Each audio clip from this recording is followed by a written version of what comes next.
estamos? No, espectacular afuera. Aprovechen la tarde. Divino, buen programa. Hasta Muchas mañana. gracias. Chau, chau.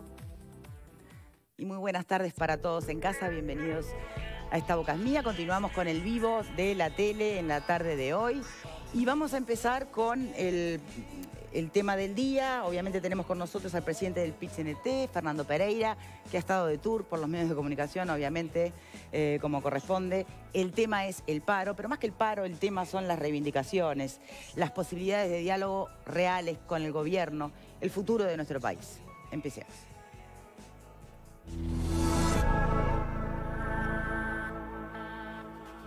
El de este jueves será el primer paro general en el periodo de gobierno. Están en todo su derecho.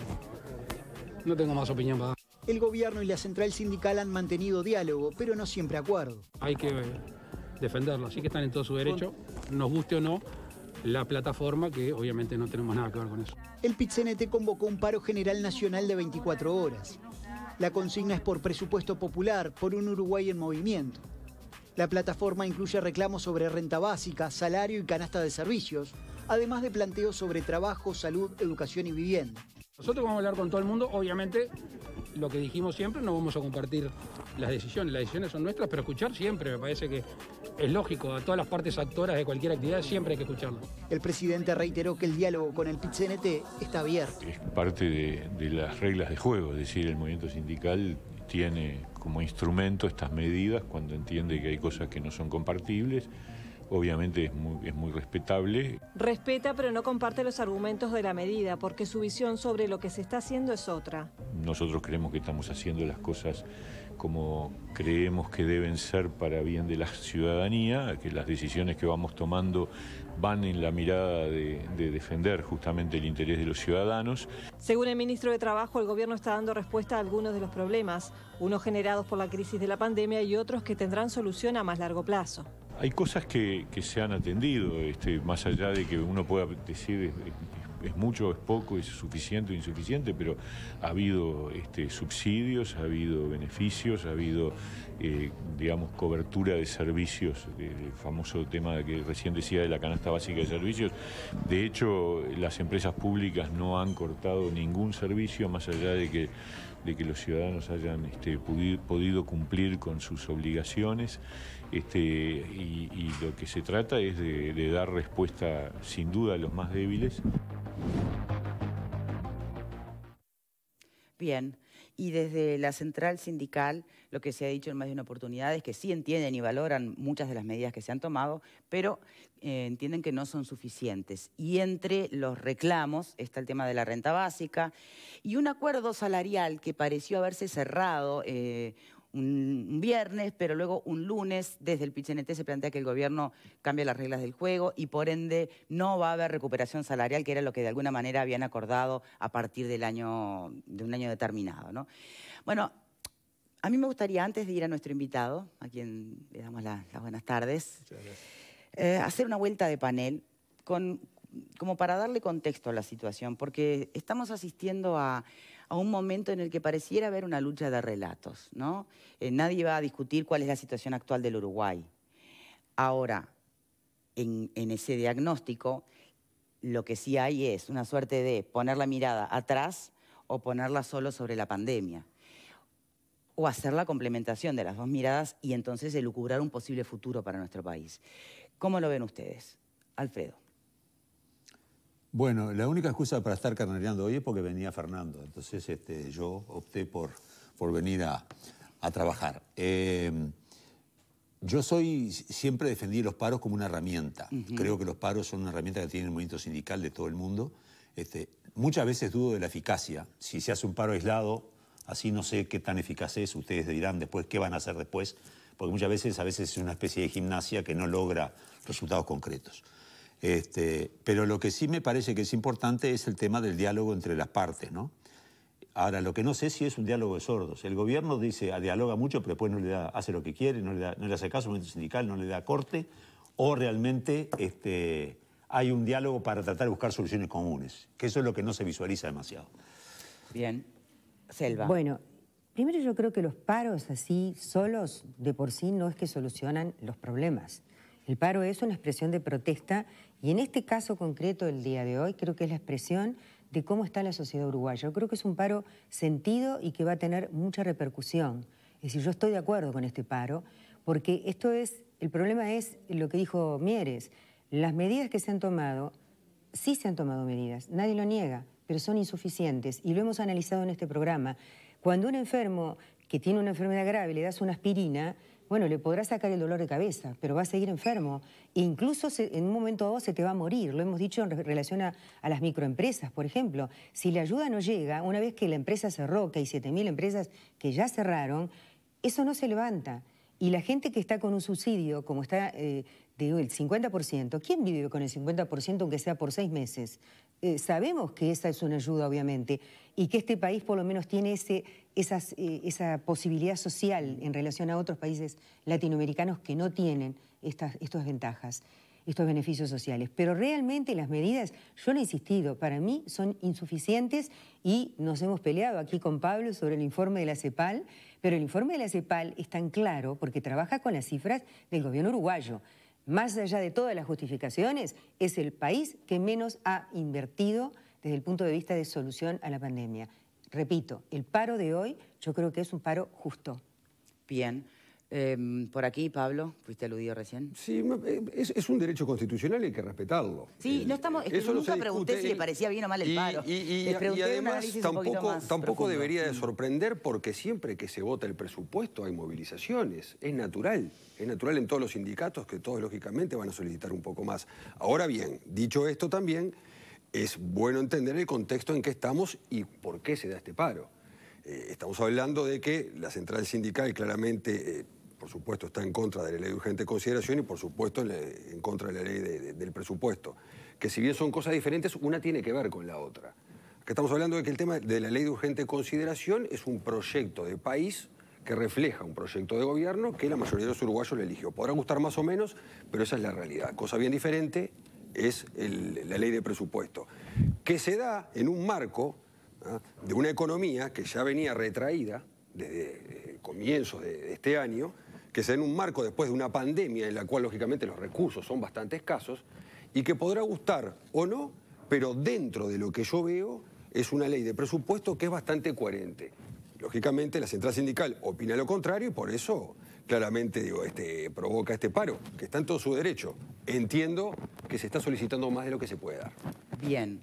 Por aquí. A mí esta me había llamado la atención todo el tiempo que había pasado desde el primer gobierno sin haber un paro general. O sea, lo esperaba que tal vez antes, creo que no se dio entre otras cosas, por la mala imagen que dejó el PIT-CNT al principio del gobierno. Por responsabilidad del PIT-CNT. Hubo un sondeo de opinión, recuerdo allá por el 29 o 30 de marzo, que le dio muy mal al PIT-CNT. Creo que el PIT-CNT dejó pasar el tiempo y en este momento es algo esperable que en el marco de la ley de presupuesto hagan uso de sus derechos constitucionales de la huelga. Creo que el presidente de la República, la sociedad toda se los va a respetar.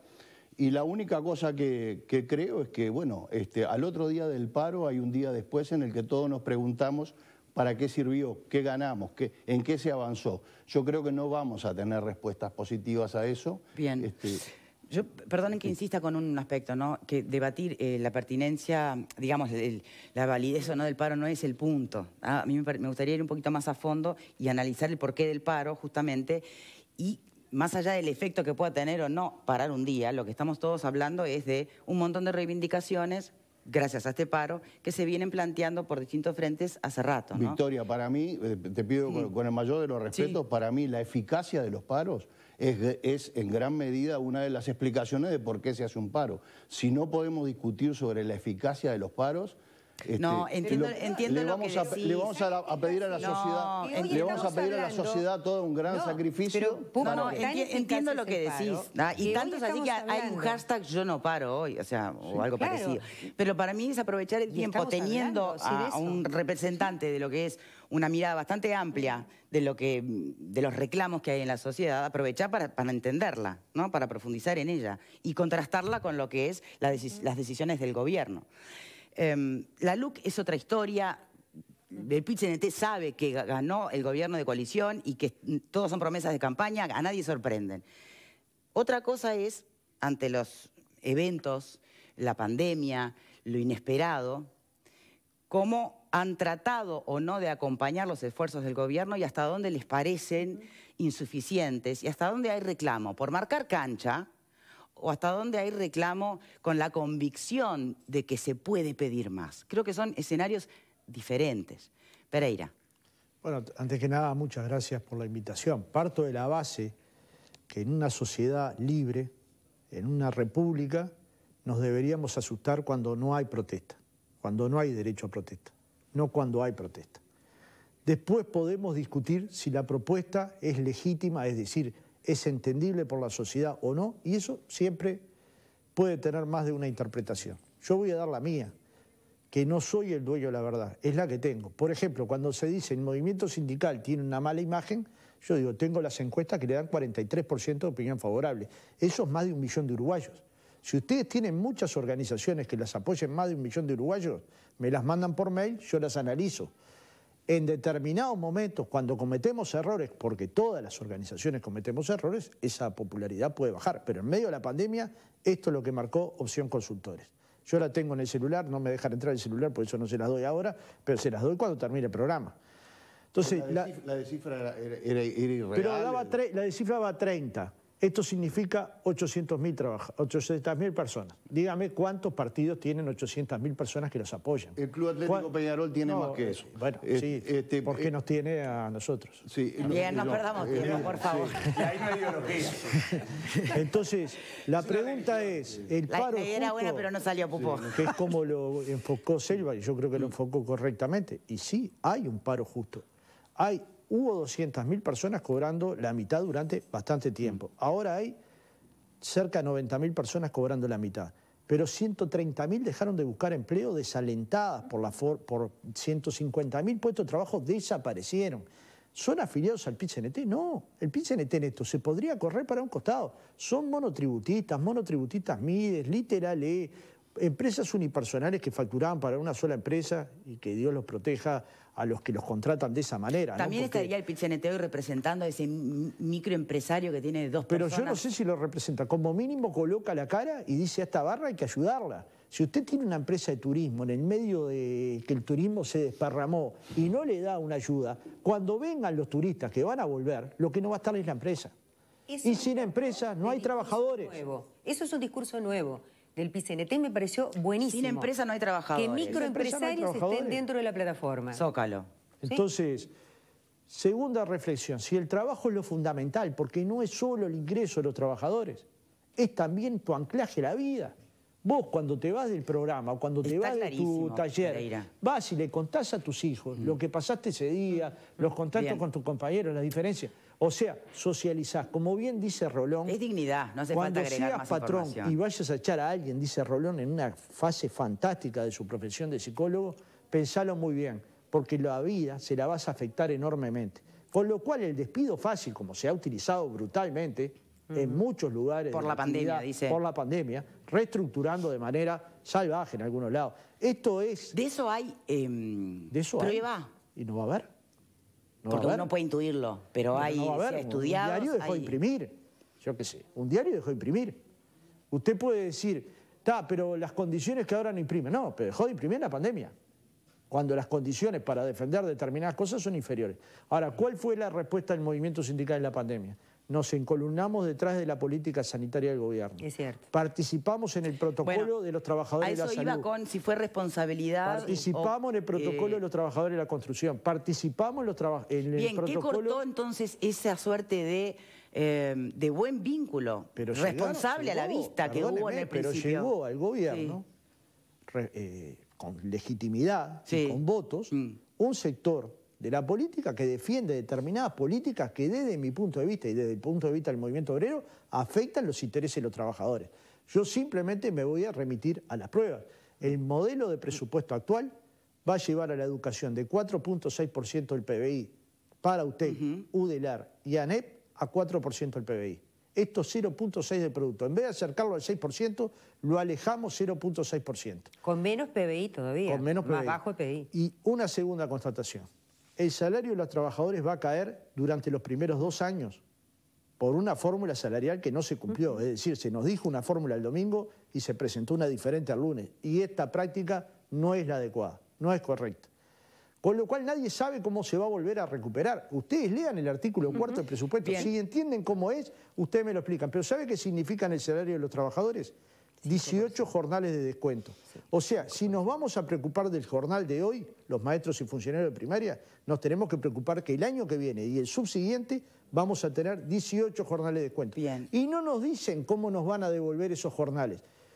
Y la preocupación mayor, yo estuve recorriendo, hace semanas que estoy recorriendo escuelas porque tengo mis compañeros allí, es mi tarea sindical, y los maestros están preocupados por los niños porque están yendo la mitad de los días, la mitad de las clases, en contextos desfavorables, y la preocupación es genuina, que es cómo efectivamente a ese niño se lo acompaña en el proceso educativo, sobre todo en los contextos socioculturales críticos, porque en otro contexto probablemente la madre, el padre, un abuelo tome el tiempo para complementar el programa escolar, pero otros niños van a quedar al costado del camino. Y esos niños, 50.000, se están alimentando en ollas populares. A ver si podemos humanizar esto. Hay 50.000 niños chiquitos de tamaño que van a alimentarse a ollas populares. Entonces el movimiento sindical, ¿qué va a hacer? ¿Quedarse protegiendo su puesto de trabajo? Yo tengo un puesto de trabajo estable. Los que paramos hoy tenemos un puesto de trabajo estable. Estamos perdiendo una parte de nuestro salario, pero en defensa de los que están teniendo mayores dificultades. Y le hemos planteado al gobierno en marzo una renta básica de emergencia que se ha tomado en buena parte del mundo, y de gobiernos conservadores. Los han tomado como práctica para mantener el entretejido social y mantener el aparato productivo funcionando. Ahora la pregunta es, en esas partes del mundo donde se adoptó la medida de la renta básica, ¿llevaban un control de la pandemia como lo lleva el Uruguay o tenían cuarentena obligatoria? Yo saludé desde el principio, capaz que yo estaba igual de perdido que la calle si hubiera salido mal, pero yo desde el principio me pareció que Uruguay tenía condiciones demográficas y de conducta de la sociedad que nos permitía movernos en estas circunstancias. Y además los expertos cercanos al movimiento sindical, que son mucho más de lo que se creen, nos decían, bueno, nos parece un camino adecuado. Entonces, yo entiendo que otras organizaciones hayan tenido otra posición y la respeto. No, pero la pregunta no es sobre la cuarentena, la pregunta es si en otros países del mundo, cuando se adoptó la medida de la renta básica consecuencia del COVID, si su realidad sanitaria y económica era la misma que la nuestra, claro, porque la nuestra, ¿no? Al no tener cuarentena obligatoria, tampoco se cayó en la crisis tan profunda que han caído otros países. Pero es que desapareció en Uruguay, no se cayó en no salir, pero desaparecieron 150.000 trabajos. Es decir, cuando yo veía a algunos comunicadores decir que vuelvan a su trabajo, me preguntaba ¿a dónde va a volver el mozo del bar si el bar está cerrado? Claro. ¿A dónde va a volver la peluquera la clave está en si se sienta 12 horas la peluquería y no le entra un cliente por miedo? Y rubros porque que no se te va a colocar a 30 ni siquiera un horizonte de poderse ni siquiera reinventar, ¿no? O reciclar. Claro. Turismo, por ejemplo, ¿no? Pero, a ver, una pregunta concreta, ¿no? La gran diferencia acá con el gobierno pasa por entender que se puede y que hay dinero o hay de dónde sacar, y el gobierno que entiende que no, que hay que reservarlo para eventuales evoluciones inesperadas de esta pandemia. Ahí está la clave. Ideológica. Yo no sé por qué nos cuesta entender que en una sociedad hay diferencias ideológicas y todas las ideas pueden ser respetadas. El gobierno tiene la impresión de que si alivia el gasto estatal, el sector privado va a levantar la economía y va a construir puestos de trabajo. Esto ya se ha dicho muchas veces en el mundo, lo que no ha funcionado en ninguna parte. Bien, y hay otros gobiernos que dicen incentivo al sector productivo con políticas públicas, con inversión pública, con inyección en los sectores populares, porque esos van a dejar dinámico al pequeño almacén, al pequeño comerciante, a la farmacia. Es una discusión de si el Estado tiene que jugar un papel central o no. Pero no es que yo desconozca la otra forma de pensar. Yo estoy más cerca de Keynes que de Milton Friedman. Entonces, otros están más cerca de Milton Friedman. Hacemos una pausa y ya venimos.